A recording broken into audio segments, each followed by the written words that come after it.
In the summer, it's routine for Gary to go on business trips. Even when I had a miscarriage, he had to go. I couldn't help but secretly follow him. I discovered that every year, during the month he was on a business trip, he was actually with another woman and a child.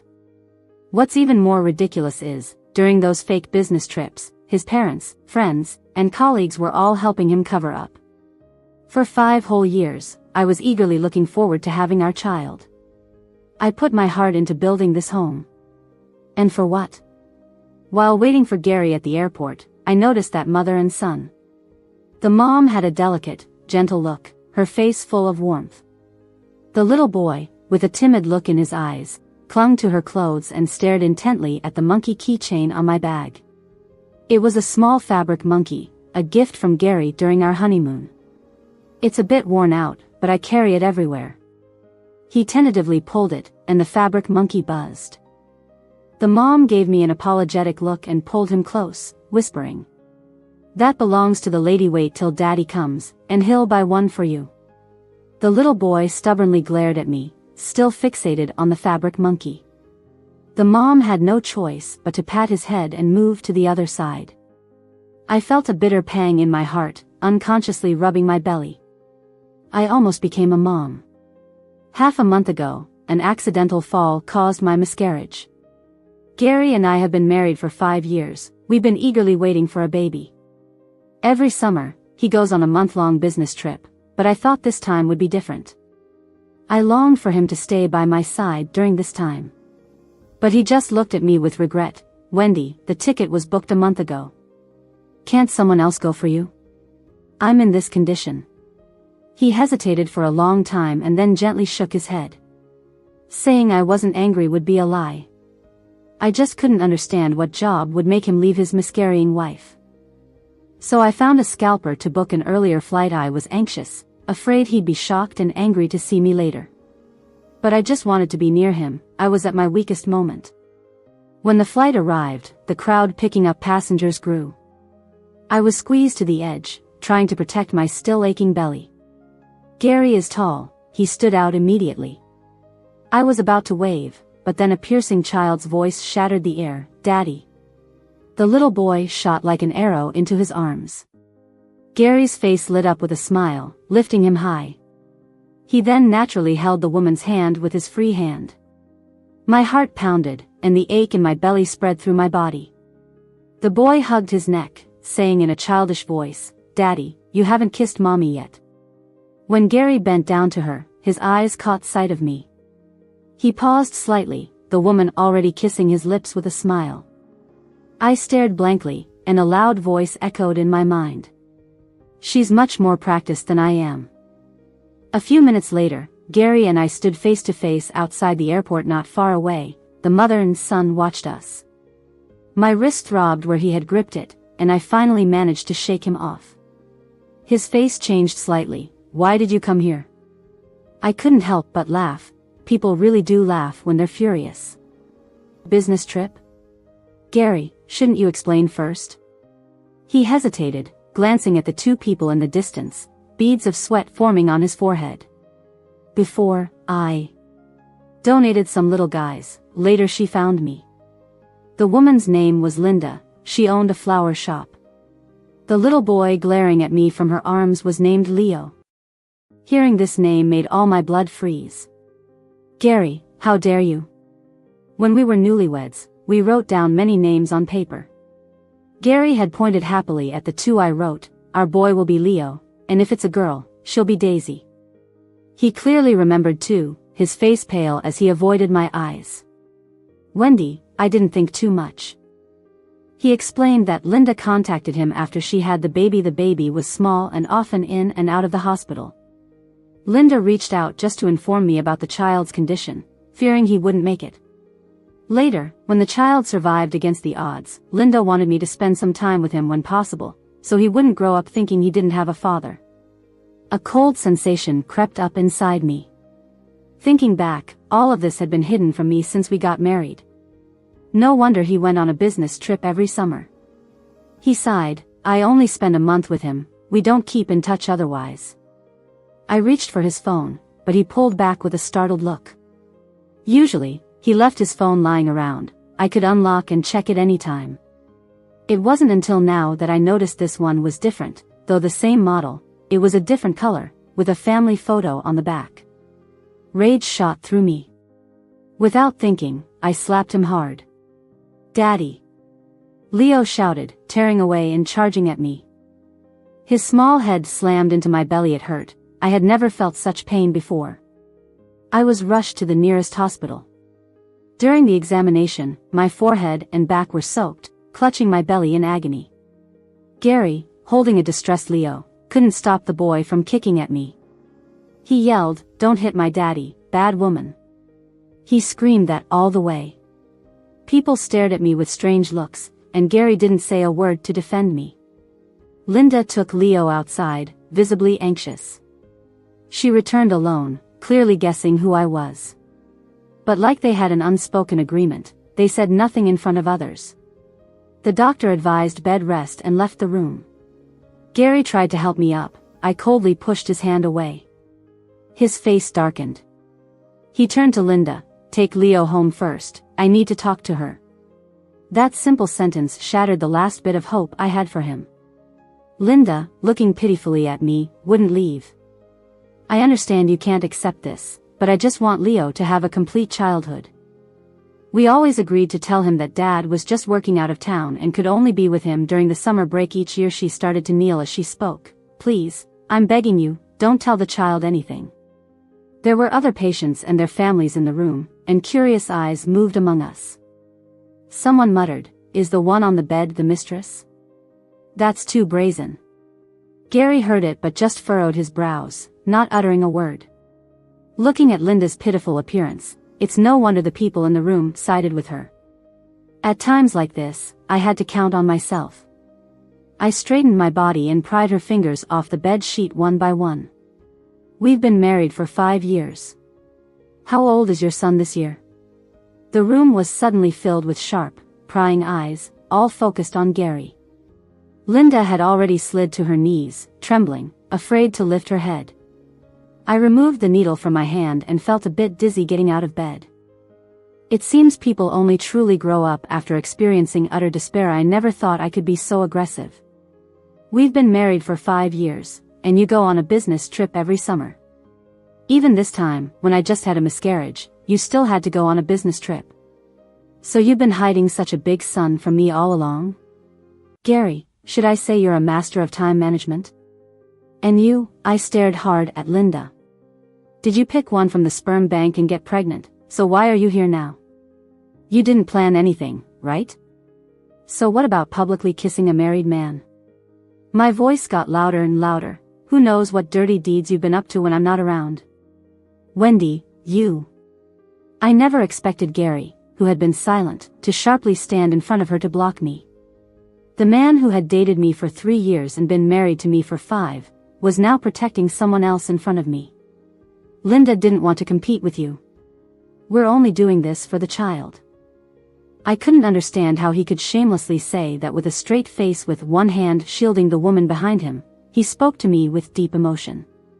"It's just 1 month a year, the rest of my life is yours. When Leo turns 18, we'll explain everything to him."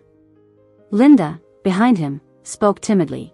"It's just 1 month, the child won't bother you once he grows up. It's you, not you too." I heard clearly the small hidden intention in her words. Leo pushed open the door and ran in, diving into Linda's arms. He was holding my fabric monkey, waving it provocatively at me. Gary recognized it and frowned, reaching out to grab it. "That's the lady's, give it back to her, Leo." I had already stood up, coldly watching the boy writhing in her arms. "Don't bother, keep it."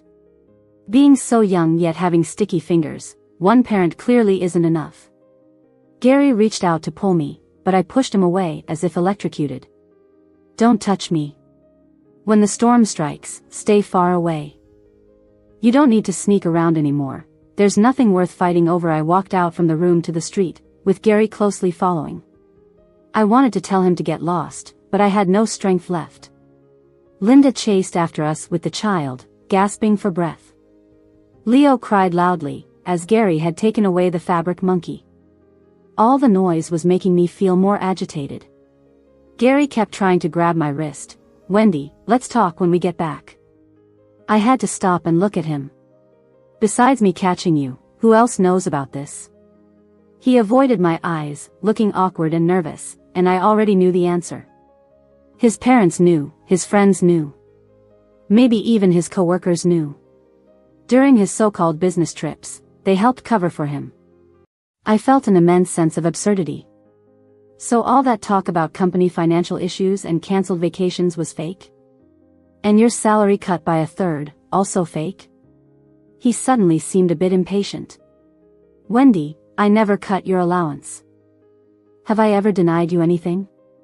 Of course, he's so righteous even when a friend jokingly said he didn't love me enough for not handing over his salary card. He could deflect it by saying, "I just don't want Wendy to worry about finances." If he had given it to me earlier, would we be here now? I took a few deep breaths to steady my frayed nerves. "I'll contact a lawyer to draft a divorce agreement soon." He looked at me in disbelief. "Just over this small matter?" "Wendy, this child was before our marriage, and my feelings for you." I held back nausea and interrupted him. "Marital income is our joint property. I will reclaim every penny you transferred out." I said this while looking at Linda. Her expression changed slightly, but she still pretended to calmly smile wryly. "I'm not after money. I haven't touched a single cent of it. I can give it all back." I flew back alone, contacting a lawyer before boarding. Gary wanted to follow me, but Leo wouldn't let him go. The little boy cried till his face turned red, gasping for breath and starting to cough. The two adults were fumbling, patting his back, pinching his philtrum. Amid the chaos, I coldly passed through the security check. Before turning off my phone, I called my former boss to ask if he still needed people. He was stuck in rush hour traffic. Shouting, "What kind of nonsense is that? You're always welcome back." Gratitude welled up inch by inch in my heart, turning into choked up thanks. Over half a year ago, Gary encouraged me to quit to focus on getting pregnant. After the unexpected miscarriage 2 weeks ago, I fell into unprecedented sorrow. The feeling of abandonment and helplessness was overwhelming. Throughout, Gary remained calm. As if the sadness didn't concern him, as if we hadn't lost the awaited new life. The flight landed in the middle of the night. Dragging my exhausted body, I walked out, seeing my best friend and her husband waiting with red eyes. Tina ran over and hugged me tightly without a word. My emotions completely collapsed on the way. I buried my head in her shoulder, crying my heart out. Tina's husband Zach was the lawyer I hired. He was also a longtime friend of Gary and me. At that moment, he could only stand there helplessly, explaining that he really had no idea. I believed him. Gary wouldn't dare let Tina know. Ever since we started dating, Tina looked down on him and tried to break us up countless times. Now she's so angry that she's punching my back with her small fists. "I told you so. You can't outplay someone who's that smooth." Tina and her husband drove me home, and my phone kept ringing on the way. Gary was calling, and so were his parents. Tina angrily turned off the phone and said, "No talking except about the divorce." I had never felt so exhausted. When I had the miscarriage, Gary's parents had red eyes as they comforted me. But now, thinking back, they must have known about Leo all along. I felt like my whole world had turned upside down, and I was the only fool who didn't see it coming. Something flashed in my mind. I suddenly felt cold and clutched Tina's hand tightly. "Come with me to the hospital tomorrow." I had all my checkups at the maternal and child hospital from pregnancy to miscarriage. After coming out of the doctor's office, I was trembling uncontrollably. Tina was so furious that her face turned white, and she used every swear word she knew. The doctor's words kept echoing in my ears. "Your husband brought your medical records to ask me questions. There was also a little boy with him." Tina stared at me, pressing her hands on my shoulders. "I can't understand how he could do something like this behind your back. Leo wasn't just weak after birth, he had thalassemia. No wonder Gary suddenly pushed for us to start trying for a baby. He kept urging me to quit my job and stay home to rest right when a big project was at its peak. When I got home, Gary was already there. He looked like he hadn't slept all night, with dark circles under his eyes and his shirt all wrinkled. "Wendy, I'm back. I'll spend this month with you." I calmly changed my shoes and took out the prepared divorce papers, placing them in front of him. He ignored them, just flipping through his phone. "Didn't you say you wanted to go to the beach? I'll book the tickets and take you once I've rested." He handed me a bag he had by his side. "I got you that bag you wanted. I wanted to surprise you on our anniversary." I put a black pen in front of him. He stopped talking and quickly looked up at me. "Your anger should have a limit, right? Didn't I explain enough? The child was conceived before we got married. I just donated twice, and I didn't even know who she was before Leo was born." He rubbed his temples wearily. "If you don't like it, I won't see her again." I burst out laughing. I couldn't stop, laughing until tears came out. "Gary, when I was pregnant, were you hoping for my umbilical cord blood to save Leo?" His face went pale instantly, staring at me. "Wendy, you? How did I find out?" I asked the doctor. "She said you impatiently asked several times during my pregnancy. If Leo's condition hadn't stabilized, would you have been devastated by my miscarriage?" I slowly took off my wedding ring and threw it on the table. It rolled to the floor. I was looking forward to our baby with all my heart. "Gary, you're not fit to be a father. If you have any humanity left, sign the papers quickly. Living under the same roof with you makes me sick." Gary contacted Zach to amend the divorce agreement. He willingly gave up all marital property, including the house and car, to me. The agreement Zach brought back already had Gary's signature. He regrets it. He thought he complicated something simple. I didn't know how their conversation went, but Zach said Gary cried. He really wants to win you back. He says he doesn't care about the property. Tina spat and glared at him. "Stop passing messages, all right? It's disgusting." Zach scratched his head sheepishly. "I'm just the messenger. No sides here." Gary moved out the day after signing the papers. He sent me multiple messages before leaving. Originally, he tried calling, but I hung up. "I know you don't want to see me right now. I'll stay at a hotel near the company. You should move back home and take care of yourself. Otherwise, I won't be able to rest easy." I didn't do it on purpose. She mentioned cord blood, and I just asked the doctor casually. "Wendy, like you, I've always looked forward to our child. That has never changed." I deleted the messages one by one. Keeping them on my phone felt like an insult. The news of my divorce from Gary spread quickly. His parents were the first to show up at my parents' house with large bags of gifts. I heard they were very apologetic, but my parents chased them out with a broom. My dad was still furious when he called me. "They're so old yet so clueless. If they wanted to persuade anyone, it should be you at your place. How could they come to us first?" My parents had always liked Gary, said he was decent looking and had a good job. But they supported me wholeheartedly on the divorce. Especially after hearing about the cord blood, my dad went from calling him a wonderful son-in-law to a jerk. To my surprise, Linda came to see me. Her child, just like in the airport, bumped into me, asking angrily, "Where's my dad? Where did you hide him?" He threw the ragged cloth monkey on the ground in front of me and stomped on it fiercely. "Take it back. Who wants your broken stuff?" He then started banging on the door with all his strength. "Daddy, come out. It's Leo." I looked at Linda with a bewildered expression. Her face was full of embarrassment, but the hatred in her eyes was impossible to hide. She pulled Leo closer and whispered, "The child wants to see his dad. I really can't help it.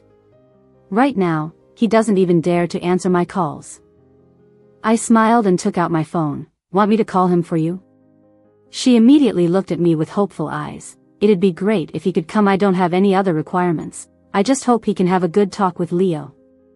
My smile didn't even reach my eyes, which went cold again. "Why should I?"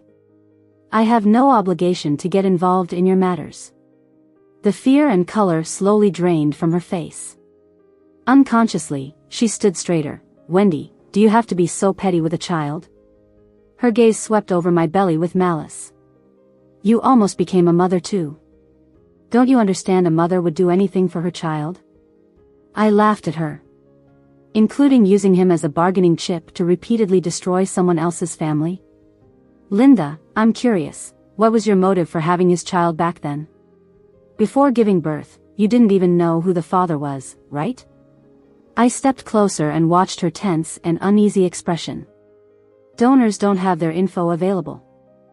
So how did you find Gary? I'm not trying to protect Gary's privacy, just curious. She blushed and covered Leo's ears, mumbling. I just wanted my kid to be healthy. I never meant to hurt you. I remembered the familiar kiss at the airport. I couldn't help but squat and smooth out the wrinkles on Leo's clothes. Answer Andy's question, and I'll tell you where your dad is. Leo brushed off his mom's hand and asked me in a muffled voice, really? I nodded. Tell Auntie, where does Dad sleep when he visits you? Linda tried to cover his mouth but was too late. Of course, with my mom. I looked at the defiant Leo and pressed the speaker button with a smile. Gary's eager voice burst out. Wendy, let me explain. It's not what you think. Leo got excited hearing his voice, jumped up, and tried to grab my phone. Dad, it's Leo. Dad, where are you? He couldn't reach, so he kicked and punched me. This time, I didn't indulge him. I grabbed his collar and pulled him back. What are you doing? Linda anxiously caught him and glared at me angrily. I snickered and spoke into the phone slowly. Please come and take your son away from my doorstep. And if this woman bothers me again, Gary, I won't mind letting more people know about your kid. I hung up and opened the door. Leo was still screaming and crying behind me. As the door slammed shut, they were both left outside. Gary didn't come to get them, his parents did. They knocked properly for a while, but I was busy cooking noodles for myself in the kitchen. I ignored them, turning the TV volume to the max. After a while, the commotion outside stopped. I explained the whole situation to Tina and her husband while eating, treating it like gossip. Tina sneered, what a coward, sending his parents to deal with it. After cleaning up the kitchen, I replied to my former boss's message. Confirmed my start date and went to the closet to pick an outfit. Opening the wardrobe, seeing Gary's clothes lined up, I paused. He left in a hurry, only took a few changes. Maybe he thought there was a chance we wouldn't divorce. I felt a twinge and took a photo, then sent it to him. I won't be home tomorrow. Come get your stuff, or I'll throw it out. He was continuously typing in the chat box. But no message came through, even after I took a bath and got into bed. Instead, there was a friend request. If you were really happy, he wouldn't come back to us every year. I didn't accept it, took a screenshot, and posted it on Twitter. I remembered what Tina once said. Some men lose their integrity from the moment they break up. Just from that post, friends I hadn't talked to in years were questioning Gary in the comments. Of all the relationships to fail, didn't expect yours. He chased Wendy so hard, only to disappoint her like this? He seemed to have stayed up all night, sending countless messages. The top one was just a few words. I never meant to hurt you. It was like someone stabbing multiple times, then pitifully saying they didn't know it would hurt, bleed, or even kill. I adjusted my mood, put on a new outfit, and headed to work. On the way, lots of thoughts ran through my mind. From day one of our relationship, I tied my life to Gary's. Only now could I step back and reevaluate myself. No longer seeing myself just as someone's wife. I could face everything that happened between us more clearly. Saw his indecisiveness from the start. Realized he never saw it as hurtful. Trust collapsed, love faded faster than we thought. Returning from work, it didn't look like Gary had been back. I rolled up my sleeves and packed his things into bags. Tossed them out the door, took a photo, and sent it to him. Also informed him to finalize the divorce after the cooling-off period. Then I deleted him without hesitation. Not just blocked, completely erased. All those memories of our love vanished. On my second day at the new job, the front desk called about flowers from May, a blood-red bouquet of roses and irises, no card. I glanced and tossed it in the trash. Every day, the same flowers arrived. On the 10th day, I called the flower shop's number I found. The voice on the other end was Linda's, soft and gentle. Hello. I controlled my emotions and spoke slowly. The cooling-off period ends in 2 days. Can't you wait? She stuttered like a scared rabbit. You really misunderstood me. I just wanted to help him. I laughed in disbelief. You two are really something, always saying you'll help each other. Before being stupid, ask Gary if he ever sent me flowers. I'm allergic to pollen, and Gary was well aware of it when he pursued me. Linda was silent for a moment. Leo is sick, and the child really needs him now. He's staying at the hospital constantly. Wendy, the child is innocent. I didn't listen any further and hung up straight away. For another child, I might have thought of the one that stayed in my belly for a brief period, but Leo can't stir up my sympathy and pity. Innocent, I'm innocent, too. The cooling-off period ended, and Gary was late. Sweat was slightly beading on his forehead when he walked up the steps, wanting to speak but hesitated. I glanced at him once and then walked inside. He sighed and followed. Wendy, this is for you.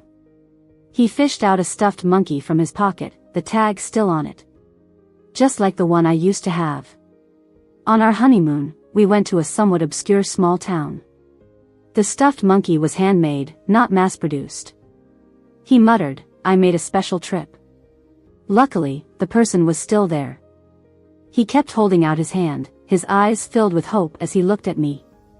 I pursed my lips, let's go. I only took a 2-hour leave. I didn't take it, even though it looked very similar to the old one. At the signing part, Gary held down my hand. Maybe it was my icy glare that pricked him because he hung his head low. Wendy, can we think about this again? You know I love you. I withdrew my hand and quickly signed my name. As I threw the pen back to him, I couldn't help but laugh. Gary, if in the past 5 summers, you'd cared about my feelings even once, we wouldn't have ended up here. He had so many chances to come clean. So many moments to turn back. He fell silent, his hand trembling as he held the pen. Tears dropped onto the paper. He hastily looked away, raising his hand to cover his face.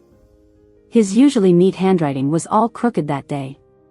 As I left, he called out to me sorrowfully from behind. Wendy, will you ever forgive me? I stopped and looked back at the bit of hope that emerged in his eyes.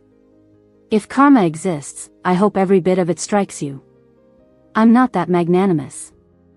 I love deeply, I hate deeply. Unlucky in love, maybe lucky at work. The boss was soon quite pleased with his wise decision. After a promotion and a raise during the low season, he gave me a long vacation. Tina and I quickly booked tickets for an impromptu trip. We basked on the beach, and at night we relaxed, drinking. Close to return, it started to drizzle. The beach had only a few people, with a sense of ease and relaxation everywhere. A child's piercing cry was strangely out of place. Tina and I followed the sound, both slightly stunned. Leo was lying on the sand, throwing a tantrum, sending sand flying everywhere. Shouting, I don't want to go, I want to dig sand. Linda stood in front, at a loss. Next to them, bearing a look of suppressed anger, was the ex-husband I hadn't seen in months. Maybe it was too loud. Gary looked around, slightly awkward. The moment he caught my gaze, he froze. Then, he walked towards me. Beyond him, I saw Linda's face turn dark in an instant. Gary looked at me awkwardly. You moved, didn't you?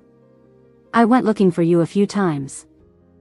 I thought this wasn't a good time for small talk, so I kept a cold face and ignored him. He looked down, awkwardly rubbing his wedding ring on his left hand. It was still our wedding ring. Quite deliberate. Tina snorted, teasing him. Gary, got time, huh? Not working, out playing with kids. Gary glanced at me, his face blushing more. I quit my job. I didn't expose him. Zach mentioned he's been struggling lately, losing several projects. The company reassigned, then demoted him. He left out of pride. Linda came over with the child, clinging to his arm. There was a bit of provocation in her eyes, but a thin false smile on her lips. What a coincidence, bumping into each other here. Gary's face darkened, stepping aside to keep a distance from her. Her false smile immediately collapsed, her eyes filled with more hatred towards me. Leo yelled for Gary to carry him, but he pretended not to hear. The kid angrily waved at me, "Bad woman." I smiled at him, saying word by word, "Say it again." Bad woman rips little brat's mouths. He wanted to speak, but Linda covered his mouth. Gary looked utterly exhausted. "You guys go back first." There was such coldness in his voice that Linda's face changed, but she only gritted her teeth and turned away. Gary kept staring at me, like he gathered immense courage. "Wendy, can we talk?" I stood still. Anything can be said here.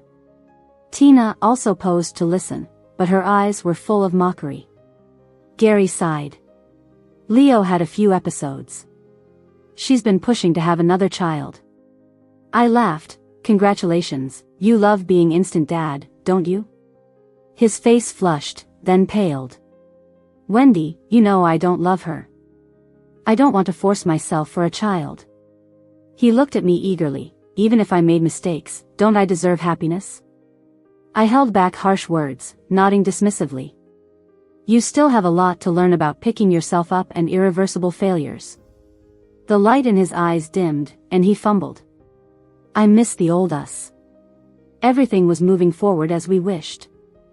Tina interrupted. "You might want to check on your son. He seems to be fighting." 2 kids were wrestling on the beach. Linda screamed, "Don't touch my son, he's sick."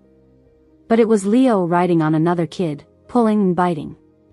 Just because he wanted the toy that the kid had, he shoved him down. Gary awkwardly separated the kids, apologizing repeatedly. But fierce parents ganged up, grabbing his collar and fighting him. Tina and I turned and walked away. The rain got heavier, and the sounds of shouting and screaming grew behind us. More and more people were heading the opposite way, rushing towards the beach. Soaked from the rain, I took a shower first thing when we got back to the hotel. My phone wouldn't stop vibrating on the bed. Next to me, Tina was on a video call with Zach, looking all lovey-dovey. I don't even remember when I fell asleep.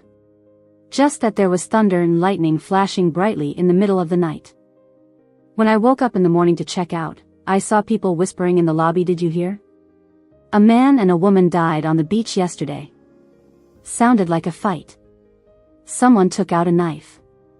The man died a horrible death. Help had arrived, but he got struck by lightning several times. The woman seemed to start it. Someone saw her go back for the knife. And there's a kid in the hospital. Nobody knows if they'll make it. I glanced toward the beach from a distance. Lots of people gathered, couldn't see what was happening. My phone had a bunch of missed calls. The number looked familiar. I didn't think much of it, checked out of the hotel, and headed to the airport with Tina. Passing by the beach, something shiny caught my eye. I couldn't help but stop and look down. It was Gary's wedding ring, lying all alone in the sand. Tina answered her phone, her face turned pale as she looked at me. Zach said, "It's Gary." I gazed at the calm sea. No one could tell how wild it was last night. The pain seemed to fade with the ebbing waves. I stepped on that ring and kept walking. Time to go home, or we'd miss our flight. Turns out, what goes around really does come around.